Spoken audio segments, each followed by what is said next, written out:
आपण पाहताय न्यूज 18 लोकमत। भाजपचे ज्येष्ठ नेते माजी मुख्यमंत्री आणि सध्याचे विरोधी पक्षनेते देवेंद्र फडणवीस यांनी नवाब मलिक यांच्या जमीन खरेदीच्या काही व्यवहारांची कागदपत्र सादर केली आणि यावरून मलिक कुटुंबियांचे थेट अंडरवर्ल्डशी संबंध असल्याचा आरोप हा देवेंद्र फडणवीस यांनी केला।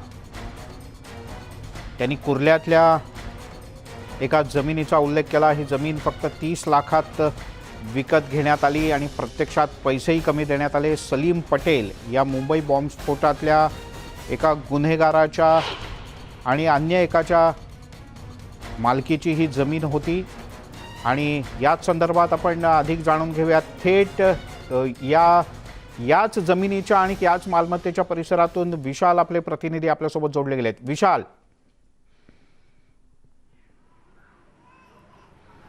मिलिंद सर, ज्या पद्धतीनं माजी मुख्यमंत्री आणि विरोधी पक्षनेते देवेंद्र फडणवीस यांनी गोवावाला कंपाऊंडच्या बाबतीत धक्कादायक खुलासे केलेले आहेत, त्याच गोवावाला कंपाऊंडमध्ये आत्ता आपण आहोत आणि हा संपूर्ण परिसर जो आहे हा जवळपास 3 एकरचा परिसर आहे आणि या 3 एकर परिसराच्या कशा प्रकारे या जमिनीचा व्यवहार झाला हे सांगण्यात आलं। बॉम्बस्फोटातील आरोपींकडनं ह्या जमिनीचा व्यवहार झाल्याचं देवेंद्र फडणवीस यांनी काही कागदपत्रे जी आहेत ती केलेली आहेत।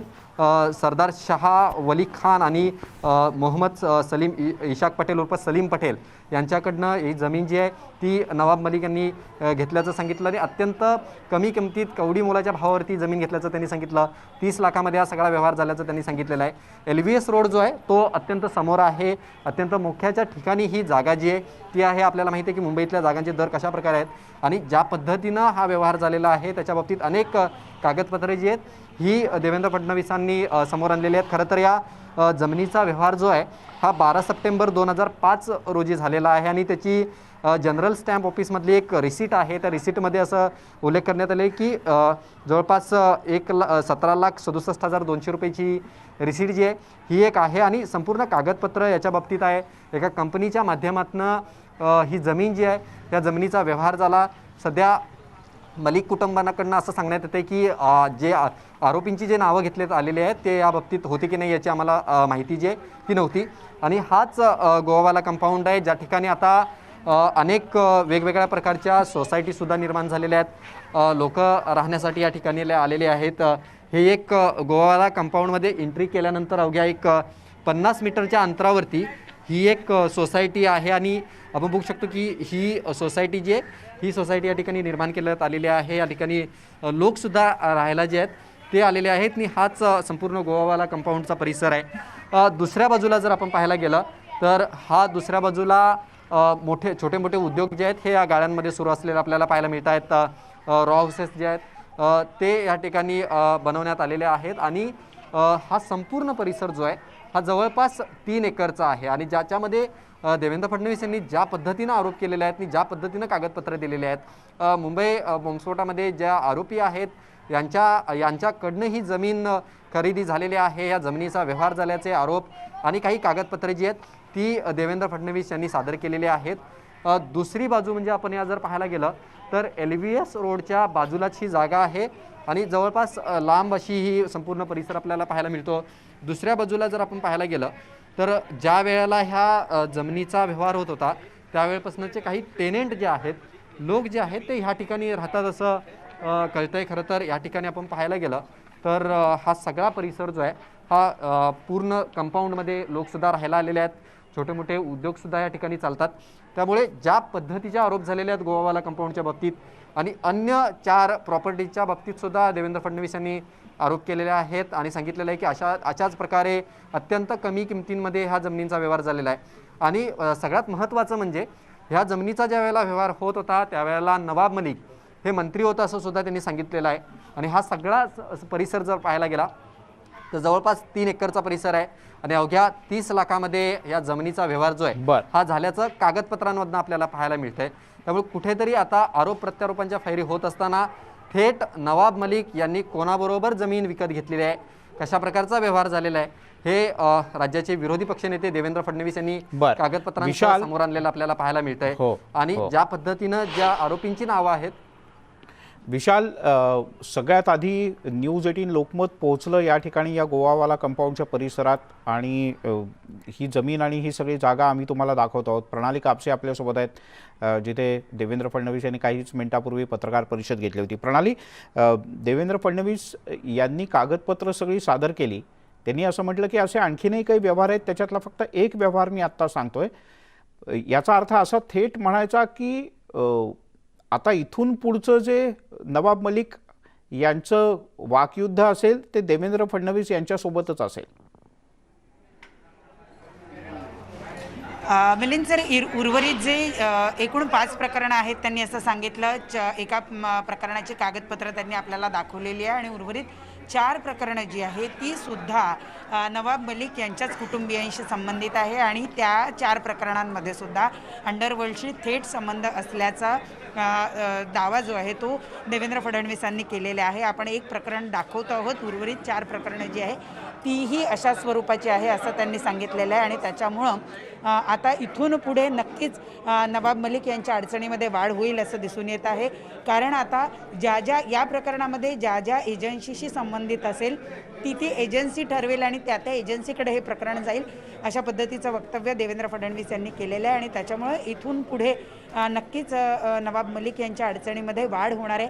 याशिवाय नवाब मलिक यांनी आधीच जाहीर केलेलं होतं की देवेंद्र फडणवीसांची पत्रकार परिषद झाल्यानंतर ते पत्रकार परिषद घेणार आहेत 2 वाजता आणि त्याच्यामुळे 2 वाजता आता या सगळे प्रश्न जे देवेंद्र फडणवीस यांनी उपस्थित केलेले आहेत त्या प्रश्नांवर नवाब मलिक काय उत्तर देतात हे सुद्धा बघावं लागेल. प्रणाली, देवेंद्र फडणवीस यांचे 2 आक्षेप होते. म्हणजे एक तर मूळ जी किंमत प्रस्तावित होती त्याच्यापेक्षा म्हणजे साधारण अपेक्षित होती, रेडी रेकनर असेल किंवा शासकीय रेट असेल किंवा आजूबाजूचा असलेला रेट असेल त्याच्यापेक्षा अत्यल्प किमतीमध्ये ही जमीन खरेदी करण्यात आली. आरोप नंबर 1. आणि आरोप नंबर 2, अंडरवर्ल्डशी संबंधित लोकांच्याकडनं या जमिनीचा व्यवहार झाला. पण बोलता बोलता त्यांनी एका गोष्टीचा उल्लेख केला की आजही नवाब मलिक यांच्याशी संबंधित कंपनीला या गोवावाला कंपाऊंडच्या माध्यमातून सुमारे 1 कोटी रुपये भाड्यापोटी मिळतात. त्याबद्दल जरा सांग. देवेंद्र फडणवीस यांनी जे आरोप केले त्याच्यामध्ये पहिला प्रश्न त्यांनी हा उपस्थित केला होता की हे जे दोन्ही आरोपी आहेत हे दोन्ही आरोपी होते, त्यांच्यावर न्यायालयामध्ये खटला चालू होता आणि हे टाडाच्या अंतर्गत हे सगळे जे आरोपी आहेत त्यांच्यावर कलम लावण्यात आलेली होती. आता जे आरोपी टाडाच्या अंतर्गत येतात त्यांच्या सगळ्यांची संपत्ती जप्त करायला पाहिजे, परंतु ती संपत्ती जप्त होण्याच्या पूर्वी, कारण अनेक बेनामी संपत्ती असतात किंवा इतर संपत्ती कुठे याची माहिती नसते, त्यामुळे एखाद वेळेला त्यावेळेला सरकारच्या वतीनं ती संपत्ती जप्त व्हायची होती आणि म्हणून कदाचित ही जमीन जी आहे ती कमी किमतीमध्ये नवाब मलिक यांना तर विकली गेली नाही ना, हा त्यांनी एक प्रश्न उपस्थित केला आहे. दुसरं जे म्हणतायत की ही जी प्रॉपर्टी आहे ही प्रॉपर्टी सॉलिडर जी कंपनी, ज्या कंपनीवर नवाब मलिकसुद्धा संचालक राहिलेले आहेत आणि 2019ला ज्यावेळेला ते मंत्री झाले त्यावेळेला त्यांनी त्या संचालक पदाचा राजीनामा दिलेला आहे. त्यामुळे या कंपनीशी अजूनही नवाब मलिक यांचा संबंध आहे. त्यांच्या मुलाच्या म्हणजे इवन हे जे कागदपत्रांवर जमीन खरेदीचा जो व्यवहार आहे तो नवाब मलिक यांच्या मुलाच्या नावे हा सगळा व्यवहार झालेला आहे आणि इतर जे काही व्यवहार या कंपनीशी संबंधित होताना दिसतात त्याच्याशी थेट नवाब मलिक कुटुंबीय जे ते जोडलेले आहेत. त्यामुळं नवाब मलिकांना आपल्या या कंपनीशी संबंध नाही असं म्हणणं किंवा असं दाखवणं आता अतिशय कठीण होणार आहे. जरी ते म्हणत असले की मी जमीन विकत घेताना ज्या व्यक्तींकडनं विकत घेतलेली आहे ते व्यक्ती कोण आहे हे मला माहिती नाही असं जर ते म्हणत असतील तर मग प्रश्न असा उपस्थित होतो की या परिसरामध्ये जमिनीचा दर एवढा जास्ती असताना इतक्या कवडी मोलानं नवाब मलिकांना किंवा त्यांच्या कुटुंबियांना किंवा त्यांच्या कुटुंबियाशी संबंधित असलेल्या कंपनीला इतक्या कवडी मोलानं ही जमीन मिळाली कशी? जर ती कवडी मोलानं मिळत असेल तर त्याच्यासाठी कुठली कारणं जबाबदार आहे? या प्रश्नाचं उत्तर सुद्धा नवाब मलिकांना द्यावं लागेल. बरं, प्रणाली, तू राहाच आपल्यासोबत. देवेंद्र फडणवीस यांनी पत्रकार परिषदेमध्ये काय मुद्दे मांडले होते आपण थोडक्यात पुन्हा एकदा ऐकूयात आणि मग मी पुन्हा तुझ्याकडे येतो. हसीना आपाचा हा बॉडीगार्ड आणि हसीना आपाचा हा फ्रंटमॅन. हसीना आपा दाऊद पळून गेल्यानंतर तो पाकिस्तानातनं जे लँड ग्रॅबिंग इथे चालवायचा त्याच्या किंगपिन ही हसीना आपा होती आणि हसीना आपाचा फ्रंटमॅन ज्याच्या नावाने पॉवर ऑफ अटर्नी तयार व्हायच्या तो हा सलीम पटेल.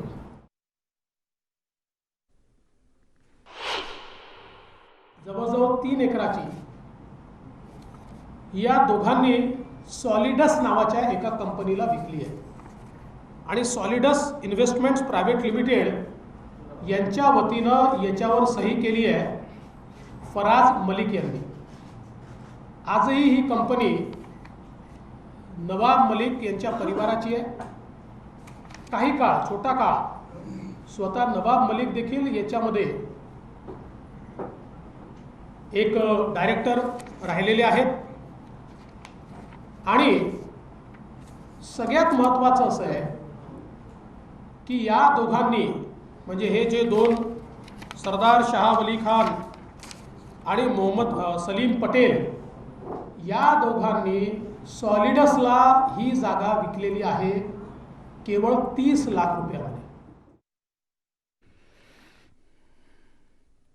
प्रणाली म्हणजे आक्षेपाचे मुद्दे 2 आहेत. एक अत्यल्प किमतीत जागा विकली आणि दुसरं अंडरवर्ल्डशी संबंधित म्हणजे आता तर थेट म्हटलं पाहिजे की मुंबई बॉम्बस्फोट खटल्यामध्ये दोषी जे ठरले की ज्यांना शिक्षा झाली, जे शिक्षा भोगतायत त्यांची जमीन त्यावेळेला खरेदी करण्यात आली.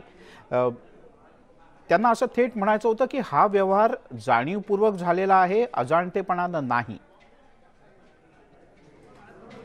अगदी खरं आहे, कारण त्यावेळेला नवाब मलिक हे स्वतः मंत्रीपदावर होते. म्हणजे ज्या वेळेला या व्यवहाराला सुरुवात झाली त्यावेळेला नवाब मलिक हे मंत्री होते आणि जेव्हा एखादा व्यक्ती मंत्री असतो तेव्हा तो असं म्हणू शकत नाही की या जमिनीची मालकी ज्या व्यक्तींची आहे त्याबद्दल मला काही माहिती नव्हती. त्यांना जर माहिती नव्हती तर एखादा व्यक्ती आपल्याला इतक्या कमी किमतीमध्ये जमीन का देईल हा सुद्धा एक महत्त्वाचा प्रश्न निर्माण होतो. त्यामुळेच देवेंद्र फडणवीसांचा पुढचा एक आरोप होता की या जमिनीची स्टॅम्प ड्युटी म्हणजे जमिनीचा व्यवहार कमी पैशात ठरला होता परंतु स्टॅम्प ड्युटी जास्ती द्यावी लागणार होती म्हणून ती स्टॅम्प ड्युटीसुद्धा आपल्याला कमी द्यावी लागावी यासाठी या जमिनीवर खोटे टेनंट म्हणजे खोटे भाडोत्री जे ते दाखवण्यात आले. जेव्हा एखाद्या जमिनीवर एखाद्या मोकळ्या जमिनीवर भाडोत्री किंवा झोपडी टाकून लोक राहत आहेत असं दिसत असेल तर त्यावेळेला त्या जमिनीची किंमत जी आहे म्हणजे शासन लेखी त्या जमिनीची किंमत जी आहे ती कमी होते आणि जी स्टॅम्प ड्युटी असते ती कमी भरावी लागते. त्यामुळे इथं तो सुद्धा प्रकार झाल्याचं म्हणणं देवेंद्र फडणवीसांचं आहे. त्यामुळे स्वतःच्या मंत्रिपदाच्या कारकिर्दीमध्ये एखाद्या आरोपीला ज्याची संपत्ती जप्त होणार आहे ती संपत्ती जप्तीपासून वाचावी किंवा ती जप्त होणार आहे म्हणून ती आपल्याला कमी किमतीत मिळावी असा थेट उद्देश नवाब मलिकांचा होता आणि त्याच प्रकरणातून ही जमीन खरेदी करण्यात आलेली आणि एक नाही तर तब्बल अशा 5 जमिनी म्हणजे ही एक पकडून आणखी 4 अशा 5 जमिनी ज्या आहेत त्या नवाब मलिक कुटुंबियांनी संशयित आरोपींकडनं ज्यावेळेला ते संशयित होते पण त्यानंतर ते कन्व्हिक्ट झाले आणि इतकंच नाही तर 2011चं सुद्धा एक प्रकरण आहे असं त्यांचं म्हणणं आहे. म्हणजे आत्तापर्यंतची ही सगळी प्रकरणं आहे. त्यामुळे सलीम पटेलशी माझा काही संबंध नाही असं जर नवाब मलिक म्हणत असतील तर तसं होत नाही असं त्यांचं म्हणणं आहे आणि त्यामुळे 2011 पर्यंत सलीम पटेल बरोबर अनेक व्यवहार झाल्याचं देवेंद्र फडणवीस शेवटचा प्रश्न अगदी थोडक्यात उत्तर दे प्रणाली. देवेंद्र फडणवीस यांनी पत्रकार परिषदेच्या शेवटी असं स्पष्टपणे सांगितलं की ही सगळी कागदपत्र 4ही केसची सगळी कागदपत्र ते राष्ट्रवादीचे अध्यक्ष शरद पवार यांच्याकडे देणार आहेत. ते प्रत्यक्ष जाणार आहेत, कधी जाणार आहेत का पोस्टाने पाठवणार आहेत याबद्दल काही सूत्रांनी माहिती दिली किंवा त्यांनी ऑफ द रेकॉर्ड काही सांगितलं? नाही, ते स्वतःच हे कागदपत्र घेऊन जातील असं त्यांचं म्हणणं आहे. परंतु आपल्याला माहिती आहे की शरद पवार आज काही वेळापूर्वी बारामतीसाठी निघणार होते आणि त्यापूर्वी त्यांनी काही बैठका घेतल्या. त्यामुळं शरद पवार जेव्हा मुंबईमध्ये अवेलेबल असतील त्यावेळेला ते कदाचित त्यांच्याकडे जातील, प्रत्यक्ष जातील आणि त्यांना देतील. कारण त्यांनी अगदी पहिल्या दिवसापासून म्हटलं होतं की ही सगळी कागदपत्र मी शरद पवारांना देणार. ठीक आहे प्रणाली, तूर्तास धन्यवाद या सगळ्या सविस्तर माहितीबद्दल. त्यामुळे नवाब मलिक यांच्यावर एक मोठा आरोप भाजपचे ज्येष्ठ नेते आणि विरोधी पक्षनेते देवेंद्र फडणवीस यांनी केला आणि थोड्याच वेळात त्याला नवाब मलिक सुद्धा एका पत्रकार परिषदेच्या माध्यमातून उत्तर देणार आहेत. त्याकडे आपलं बारकाईनं लक्ष असेल. छोटासा ब्रेक घेऊया, लगेचच परत येतोय.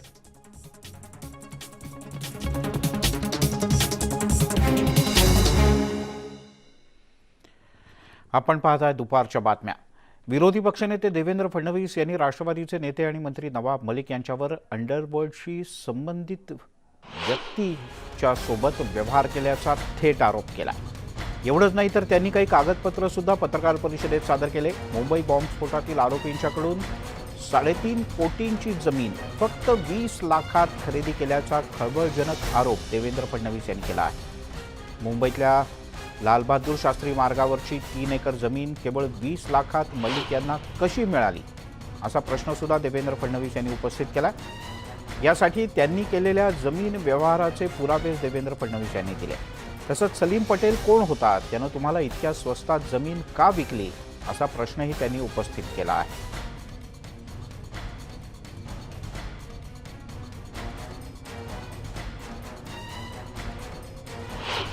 मलिक कुटुंबाने एक अजून प्रॉपर्टी 2005 मध्ये घेतली होती. ती त्यांनी 415 रुपये स्क्वेअर फुटने घेतली होती. याच LBS रोडवर फोनिक्स मार्केट सिटी कुर्ला याची जमीन 2005 सालीच विकली गेली आणि त्याच्यावर भरपूर रिझर्वेशन्स आहे. ती 2050 रुपये स्क्वेअर फुटाने विकली गेलेली आहे. आणि सॉलिडसनी या 2 अंडरवर्ल्डच्या लोकांकडनं ही जमीन जी घेतली आहे ती 20 रुपये चौरस फुटाने घेतली आहे. 25 रुपये चौरस फुटाने घेतली आहे. 25 रुपीज पर स्क्वेअर फूट.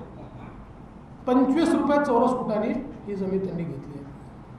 आता मुंबईमध्ये तर उकिरड्याची जागाही 25 रुपये चौरस फुटाने मिळत नाही आणि पेमेंट 15 रुपये चौरस फुटाने केलं. आता प्रश्न हा आहे की पहिल्यांदा मुंबईच्या गुन्हेगाराकडनं, मुंबईच्या हत्यारांकडनं ही जमीन विकत घेण्याची काय आवश्यकता होती.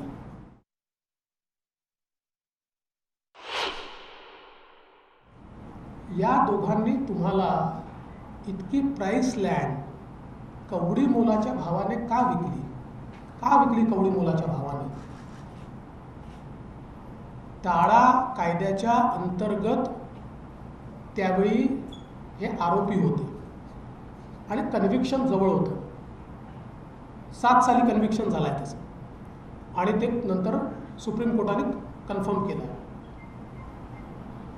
टाळा कायद्याच्या खाली कन्व्हिक्शन, आरोपी असो की कन्व्हिक्ट असो, यांची सगळी संपत्ती जप्त करण्याचे अधिकार हे सरकारला आहे. आणि मग आपली संपत्ती सरकार जमा होऊ नये म्हणून या ठिकाणी विकली गेली आहे का. त्यांच्या सगळ्या कारवायांकरता त्यांना काळा पैसा लागतो. त्यामुळे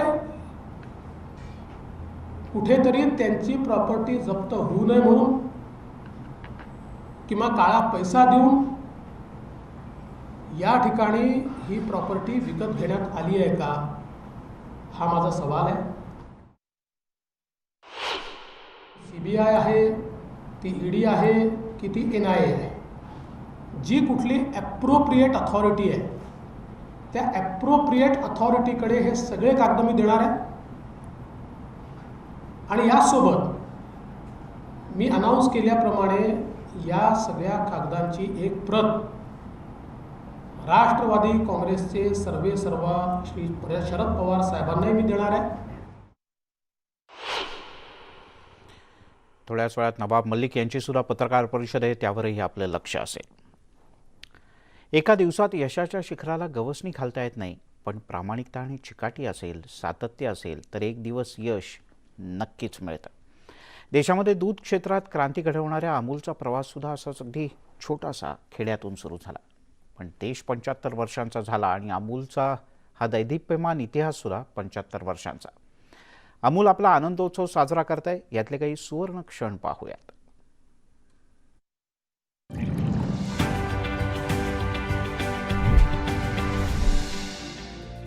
गुजरात के किसानों का सपना सरदार वल्लभ भाई पटेल तक पहुंचा तो अमूल आंदोलन की मजबूत नींव पड़ी. अमूल दूध आंदोलन देश में दूध का उत्पादन करने वाले किसानों को समृद्धि की नई राहें दिखा रहा है. अमूल की कामयाबी कितनी बड़ी है, इसका अंदाजा आपको इस बात से ही लग जाएगा कि आज डेयरी और पशुपालन उद्योग भारत में करीब 10 करोड़ किसान परिवारों की रोजी रोटी का जरिया है। इससे साफ हो जाता है कि एक छोटा सा सपना भी अगर पूरी ईमानदारी से देखा जाए तो वो पूरा जरूर होता है। यासोबत या बुलेटिनमध्ये इथे थांबूयात। सर्व प्रकारच्या ताज्या अपडेट्ससाठी पाहत राहा न्यूज 18 लोकमत। आणि हां, आमच्या फेसबुक पेजला लाईक करा, आमच्या ट्विटरला लाईक करा, आमच्या यूट्यूब चॅनलला सबस्क्राईब करा।